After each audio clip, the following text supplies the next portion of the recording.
walkthrough for this 2021 Pioneer DS320. Gonna start up here in the front, work our way all the way around, and then go inside.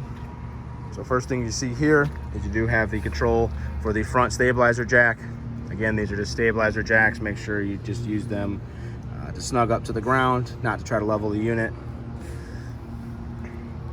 On the rear, you will have the same kind of setup there, an extend and retract switch to raise and lower the rear ones. And then this one up here just controls the front. You have a pass-through compartment here with the catch up here. That catch, you just will pick it up and it grabs the front of the door like that. And now you can access that without that lid falling down on you. Inside over there, you do have 3 manual cranks. One of the cranks is for your electric stabilizer, one is for the slide out, and one is for the tongue jack on the front, in case you're ever stuck somewhere with no power and need to manually raise those up. On the front, you do have your electric tongue jack with a button for a light, and then the extend and retract for the jack itself. Your 7-way, your safety chains that are just kind of strung around right now, and your emergency breakaway cable. You have 2 20-gallon propane cylinders with an auto switchover regulator. The regulator does have a directional supply arrow, and then that little window in the front to show if you do or do not have gas. It will turn red if you don't have gas. Being an auto switchover regulator means that if you have this valve open on this tank and the arrow facing this tank, it drains this tank, it will automatically switch over to this tank if that valve is open on that tank, or vice versa, just depending on how the setup is. Underneath this cover right here, you do have your 12-volt battery that powers things like your slide outs, your light, your radio, and your LP detector. If you're putting this thing in storage, I do recommend disconnecting that negative lead because the LP detector and the radio will draw or drain this 12-volt battery over time. So just be aware of that. If you are plugged to shore power, it will charge this 12-volt battery, so you don't have to worry about it dying while you're plugged in. And this is just the cover that slips over these propane tanks here. On this side, you have your manufacturer tag. It has your VIN, your weight ratings, your tire inflation information, your tank capacity, all that. And then here's a better view of those 3 cranks. The one on the right is for your electric stabilizers, the one in the middle is for the slide out, and then the one on the left is for the electric tongue jack.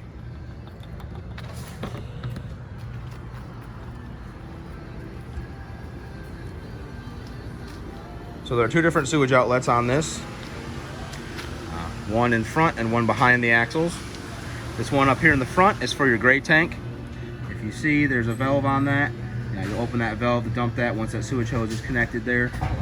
And then that cap does go on there for storage. And then the one in the rear over here is for your black tank. That's your actual sewage. Again, same concept. Make sure you have that sewage hose on there before you open that valve. So you'll just pull that valve and we'll open that tank and drain that tank.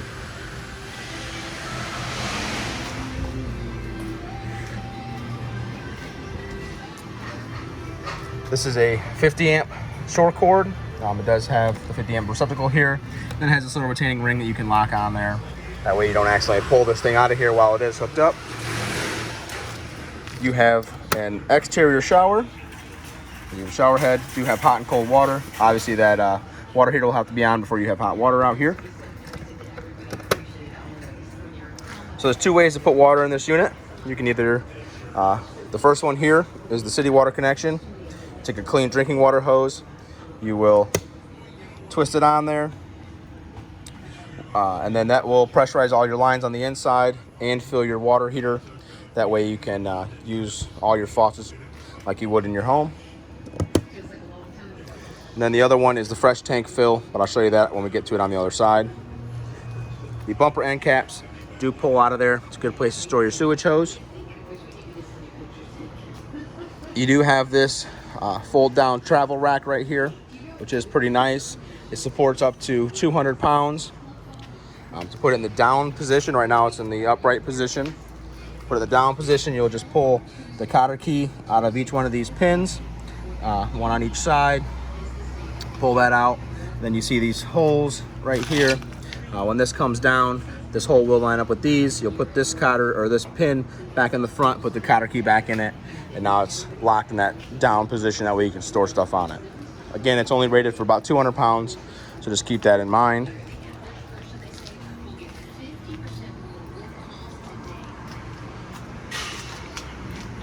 This is the exterior kitchen.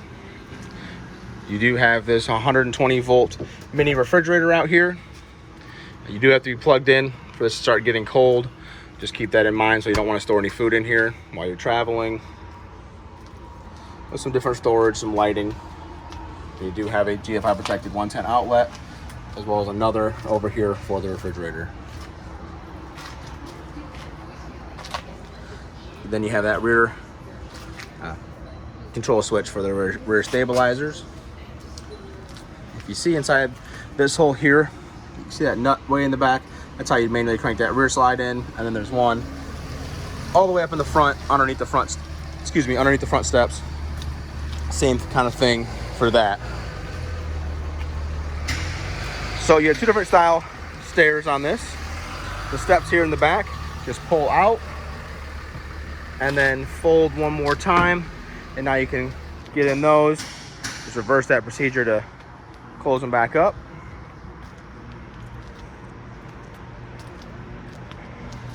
The ones on the front here are a little bit different. They have the step above steps. These do have adjustable feet. You see the holes in the feet there. These pins right here just pull out of here. There's just a ball on the end of it. You'll pull that through, and you can adjust the feet. You always want to make sure that these stairs, that this kick panel on the steps is as flush as it can be with the kick panel on the door. That way, because there's not a lot of clearance between these and the bottom of your door. So you always want to make sure that this right here is nice and flush. That way you don't damage your stairs or your door. And you always want to make sure it's all the way open before you close these. You'll just have to pick them up, fold them all the way in, and you will have that audible click, letting you know that this is locked in place behind there. Kind of hard to see. And then to bring them down, you'll just pull that blue lever, put a hand on the handle up here. Now there is no spring or gas shock, so you gotta make sure you keep a hand on these when you do bring them down. And again, just make sure that this panel is always flush with this, otherwise you will damage the bottom of your door when you close, because there is not a lot of space there. This panel right here that you see, this is the exterior access to your refrigerator. Inside there will be a 110 or 120 volt hookup for the refrigerator, a 12 volt line for the refrigerator that is required, and a LP line so that refrigerator can run on LP if you'd like. This is the exhaust port for the furnace. Just keep in mind that the gas coming out of that will be pretty warm when that furnace is running.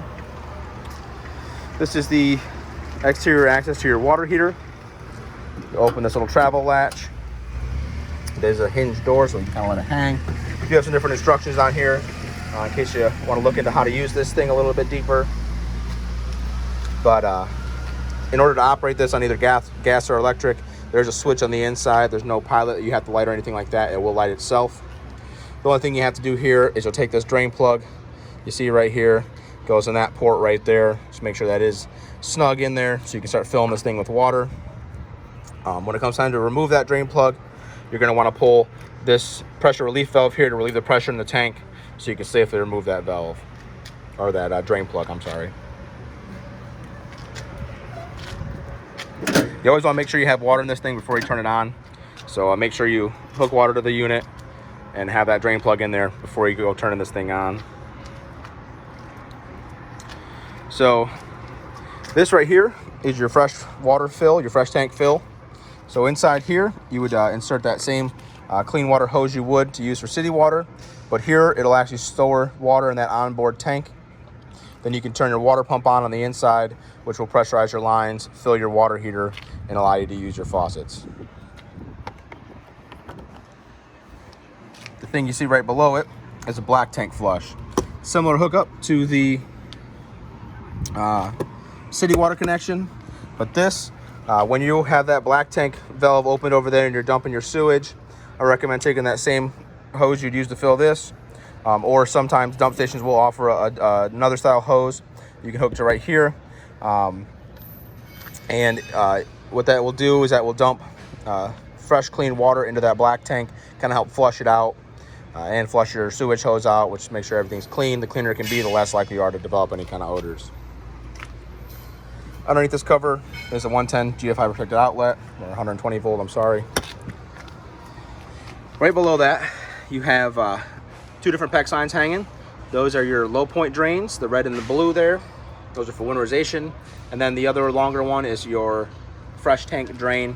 So if you do fill that fresh tank, end up not using all that water, you can drain it with that valve right there.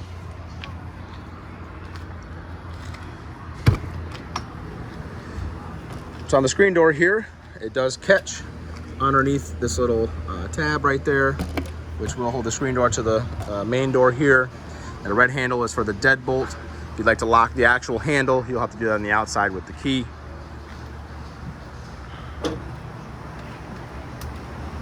So first thing, when you walk in here, the first thing you're gonna see to the left, this right here is gonna be how you're gonna turn your water pump on, how you're gonna turn your water heater on, either on gas or electric, and then as well as your tank readers. So to check the tank readers, right now we're plugged in, so that battery should show full. Yep, all 4 lights are on, that should show full. And then your fresh tank, your black tank, and your gray tank obviously are all empty. The 2 light switches control different lighting throughout the unit. There's some down here. And then right above on this same side here, you do have more light switches which control the awning lights and then the blue lights underneath, as well as the main slide out here in the living area and the awning. And then the last one you see here is a pre-wired location for a WineGuard Wi-Fi system if you'd like to install that down the road. To your right, when you walk in, you do have your radio, and then you do have the area where you would mount a TV if you would like. Your radio does have a couple different options. The main one's going to be Zone 1 and Zone 2, which are going to allow you to turn on the interior or the exterior speakers. And then everything else is going to be kind of standard. You'll be able to set your presets and all that. Some storage here. The vent you see in the floor, any of them you see on the floor like that, are going to be for your furnace. And then any white vent you see in the ceiling is going to be for your AC. They do spin 360 degrees, so you can rotate them to adjust the airflow. In the front bedroom here, you do have a 120 volt outlet, as well as a dual USB charging port on each side of the bed. In each of the stand-up cabinets, you will have a hanger rod so you can hang clothes. Underneath the front of the bed, you will have a storage compartment here. And then each one of these sliding doors does have this little travel latch. So make sure you remove that before you try to open these doors, and always make sure you leave that latch so those doors aren't banging around, causing damage while you are traveling down the road.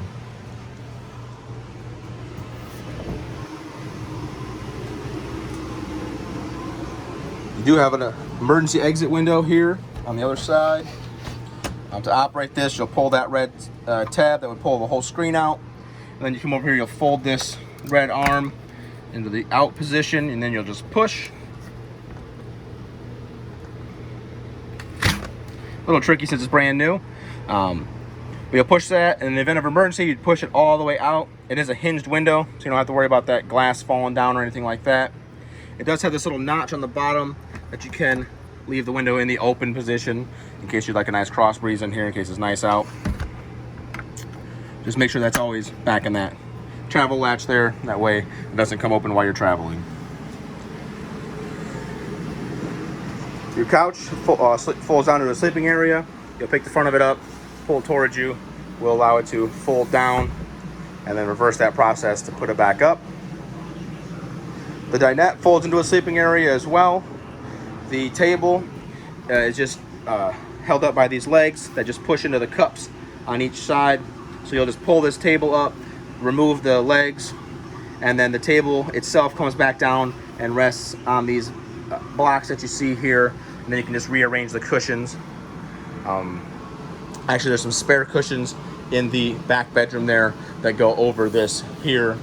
That way it allows for maximum sleeping area.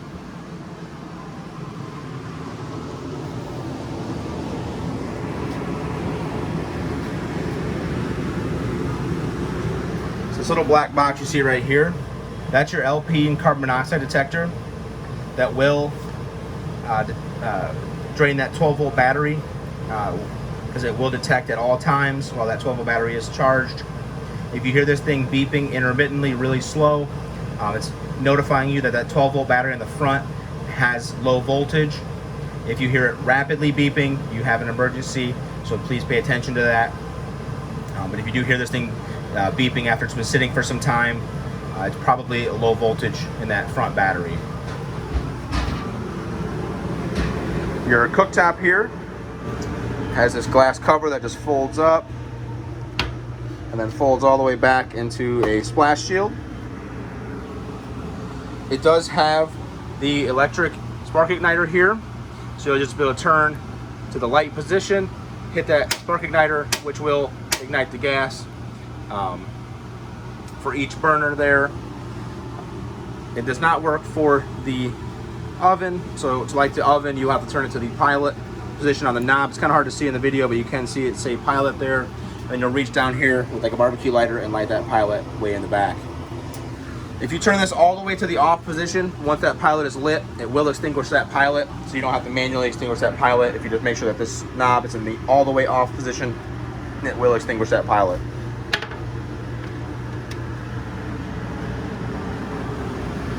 You have a light and exhaust fan in this hood for the cooktop, and then your microwave, that's pretty standard there. All your controls can be on the right. It does have the turntable style dish in the middle. Your refrigerator here does run on 120 volt or propane. On the inside here are the controls for the refrigerator. You'll be able to turn it on and off here, as well as set it to auto or strictly to gas. If you have it on auto, it will choose the path of least resistance, which means that if you're plugged in, it's going to use that 120 volt power source, and if you unplug, it's going to switch over to that 12 volt and propane, so that it will maintain temperature as long as you have propane or a charge in that 12 volt battery. Or you can manually switch it over to run on propane, just whatever your needs be.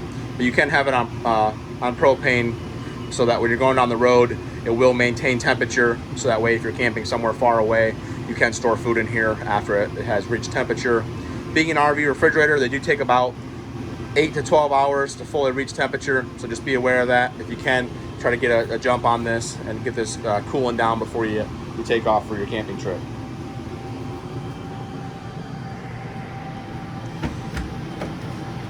In the bathroom here, you do have this little rubber strap that will go over and hold the doors shut. They are real glass, so just be aware of that.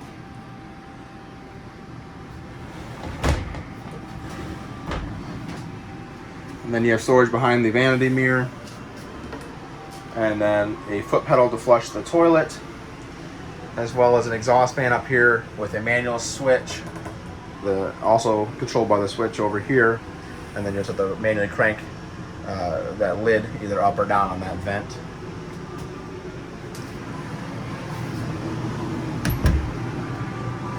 So right before you go to the back here, you will have your slide button for that rear slide out, as well as your thermostat here. So the thermostat is controlled. It's a touch sensor. It will wake up. You will see it now is out of sleep mode. Turns blue. Push it again. We'll change to the furnace. That will turn the furnace on. One more time. No display on the screen. Turns everything off. One more is how you adjust the fan speed on your AC. I always recommend leaving it in auto. And then here you can adjust your temperature with these same arrows. If you do happen to push both arrows at the same time, it will switch into Celsius. So just push them again and it will switch back to Fahrenheit. So in the back you do have these little sleeping things here so that you can rearrange those and make those into little bunks, as well as this top bunk that does fold down. It does have a travel latch here, so it can stay in the up position. That way you can actually use these as like a sitting area rather than just a sleeping area. In the back you have 2 more bunks, those extra cushions for that dinette. The ladder here does pick up and kind of slide down. Make sure it's all the way down before anyone climbs on that. You don't want anyone falling. Right here, this brown panel you see, this is your breaker box / fuse panel. In here you do have all your breakers and all your fuses. They're all labeled, so in case you ever trip a breaker or blow a fuse, they're all labeled, so you can kind of get that problem solved. And last but not least, you do have another vent here with another exhaust fan with that manual switch up there.